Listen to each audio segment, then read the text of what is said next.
So this week, as I write, is my birthday week. I'll be 42. And I find myself fairly reflective, doing lots of thinking. Maybe it's the age, maybe it's the amount of change we've gone through as a family and that I've gone through personally recently. Today, I want to talk you through being different and that urge to fit in.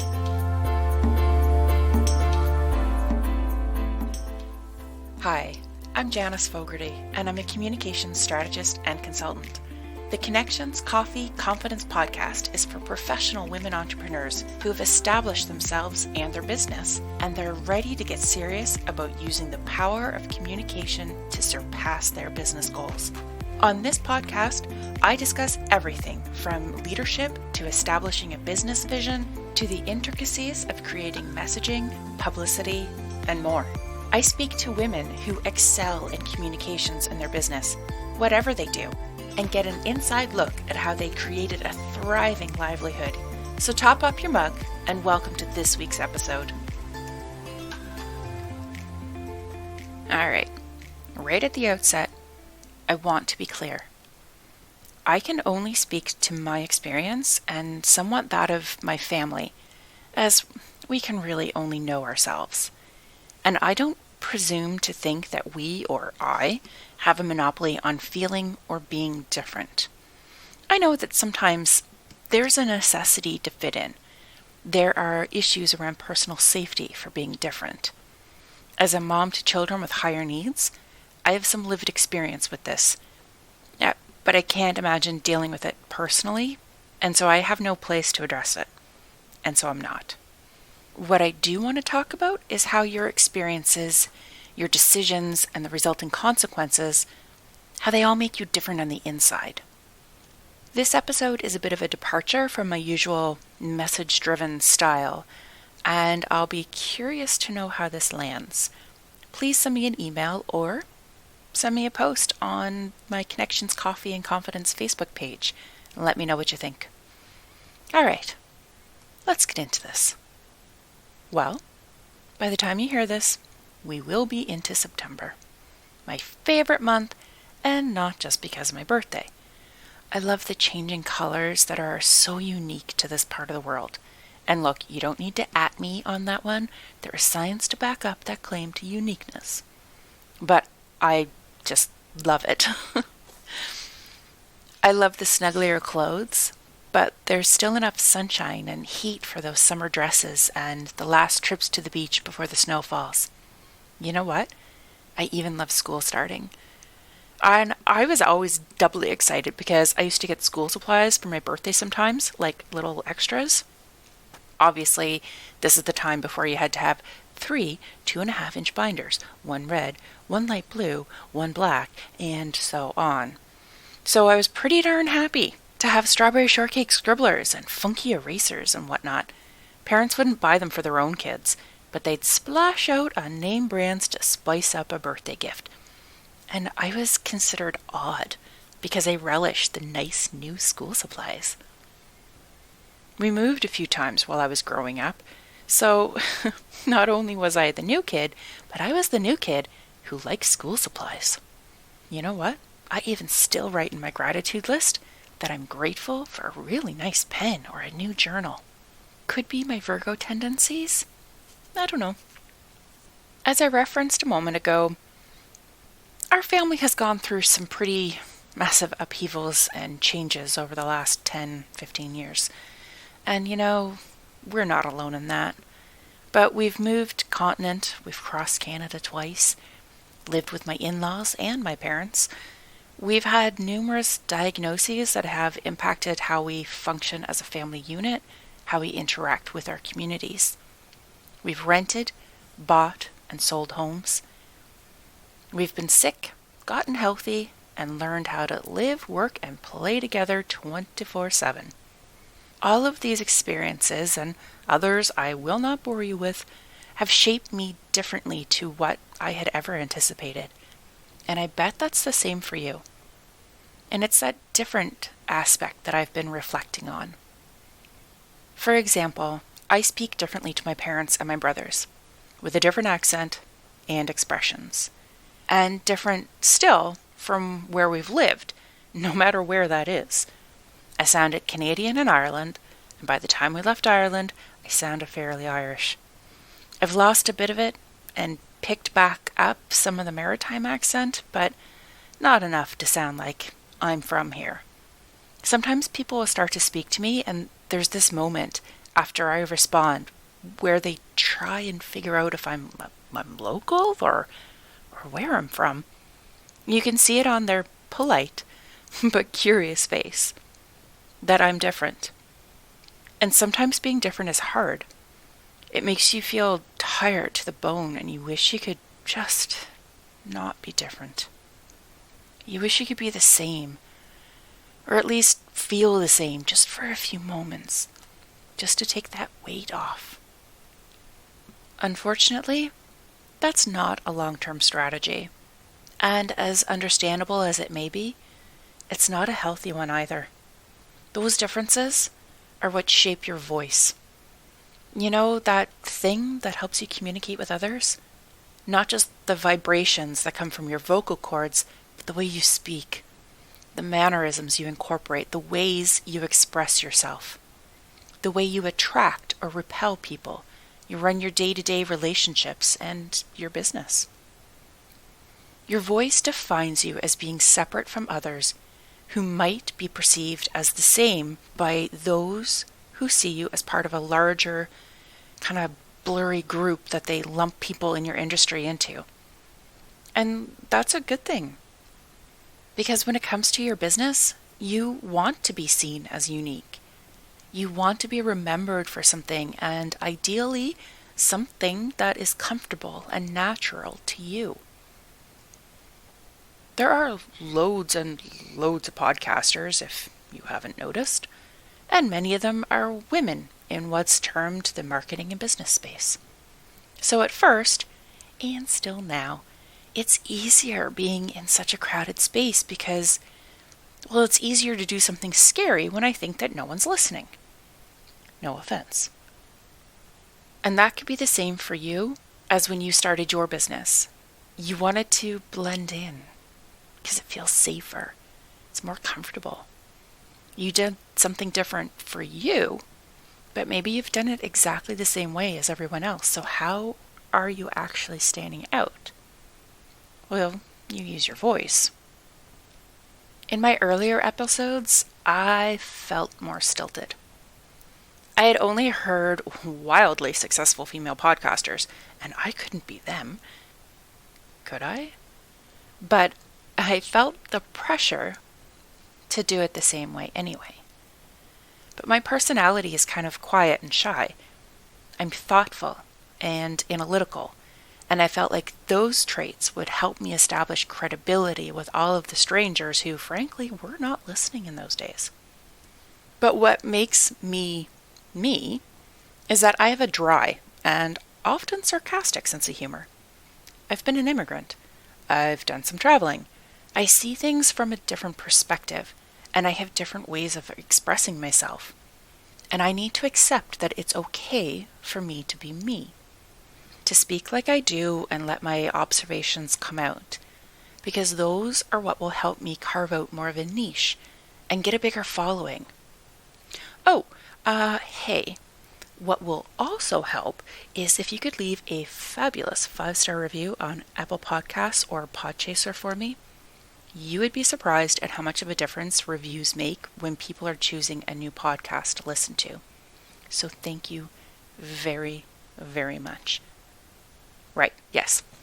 Because I need to not sound like Amy Porterfield or Jenna Kutcher. They have those niches, really, taken care of.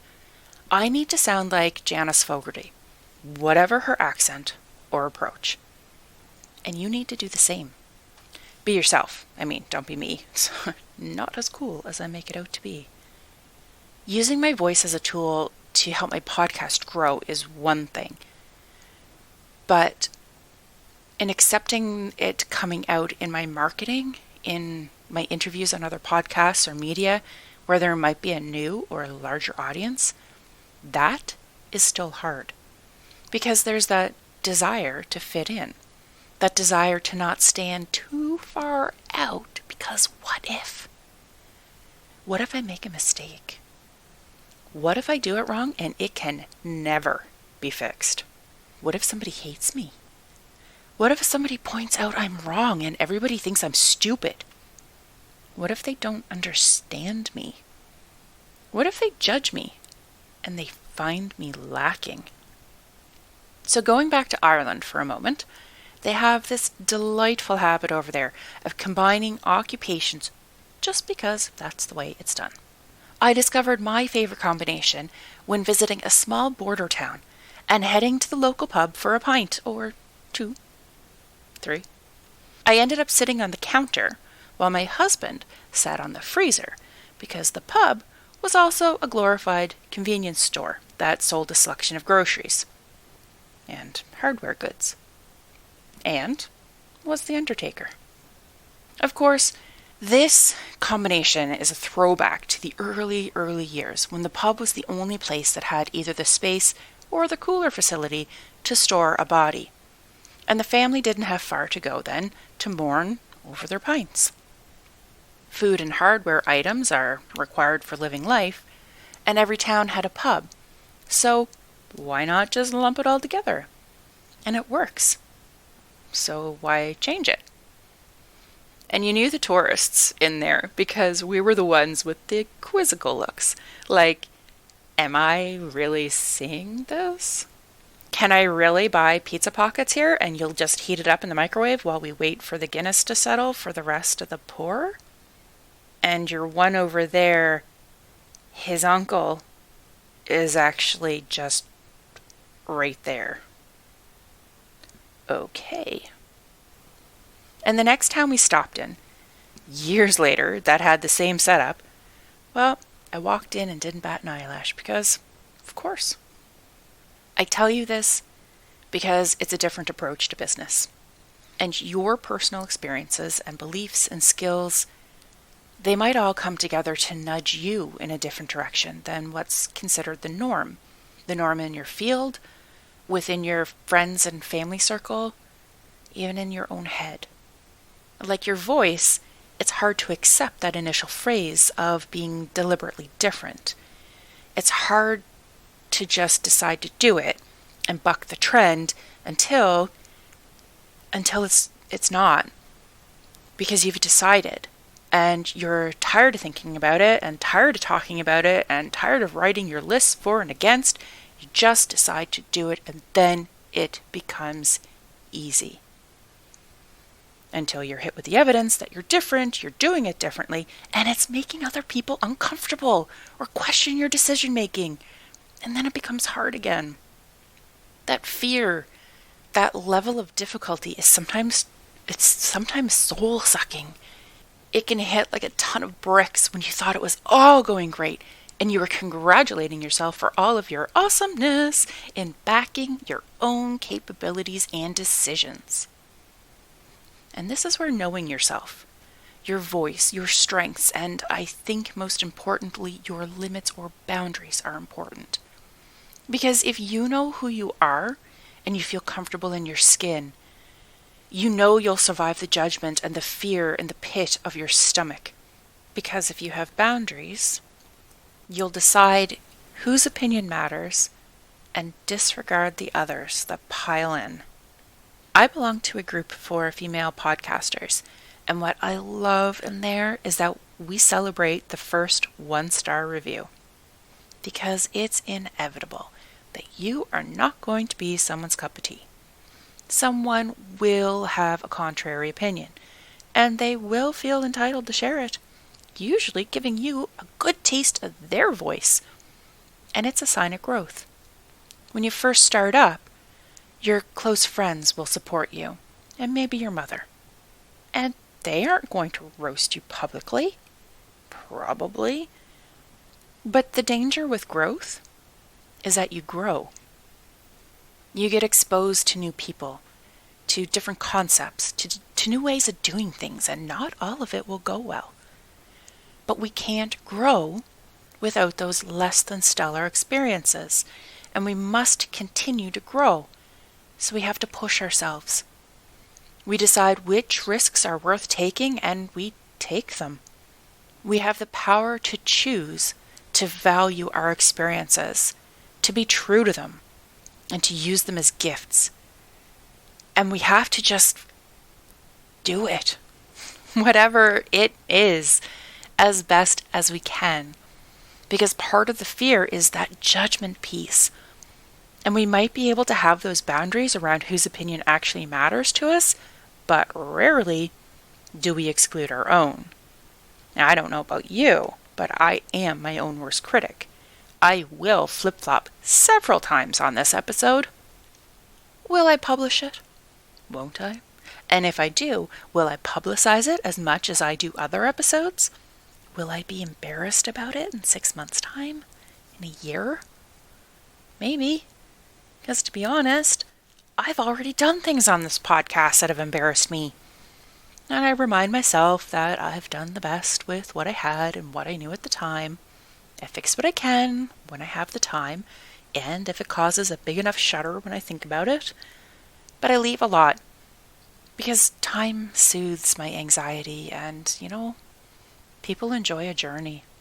We all appreciate watching or listening as someone evolves, as they grow.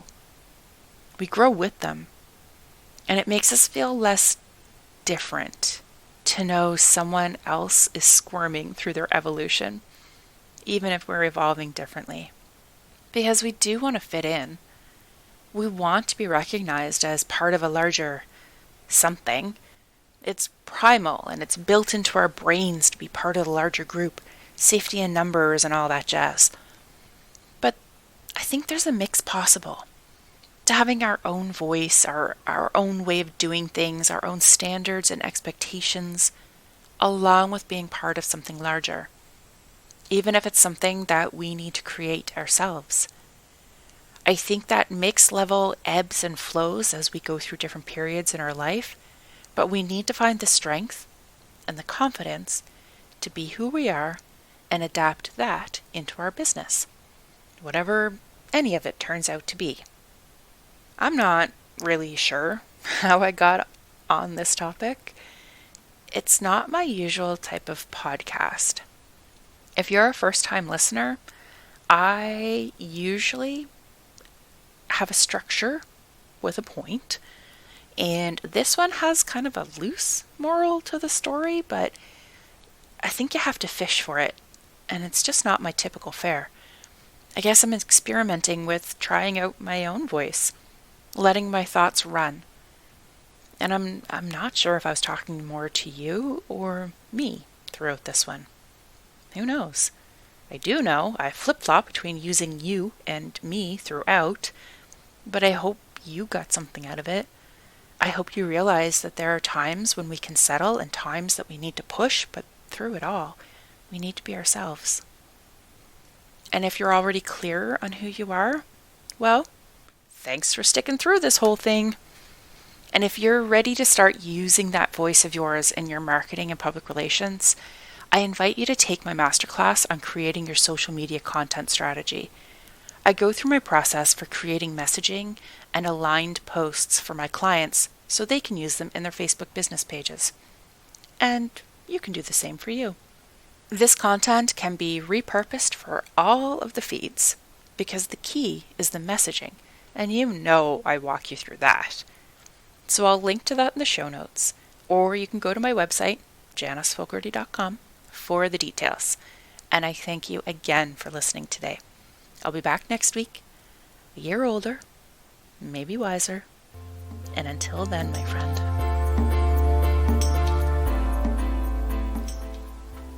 Thanks so much for listening this week. I invite you to sign up for my email list or join me in the Connections Coffee and Confidence community on Facebook. Those are the people who get first dibs on any classes or product I create, and they benefit from the extras I can't get into in a podcast format. I also lovingly request that if you've enjoyed this podcast, you leave a review on Apple. When I see a new review, I get so excited I almost spill my cappuccino froth. Almost. And if you're a woman entrepreneur who's ready to get serious about using the power of communications to grow your business, send me an email at janice@janicefogarty.com. All my details are in the show notes. Thank you again for listening today, and I'll chat with you again next week.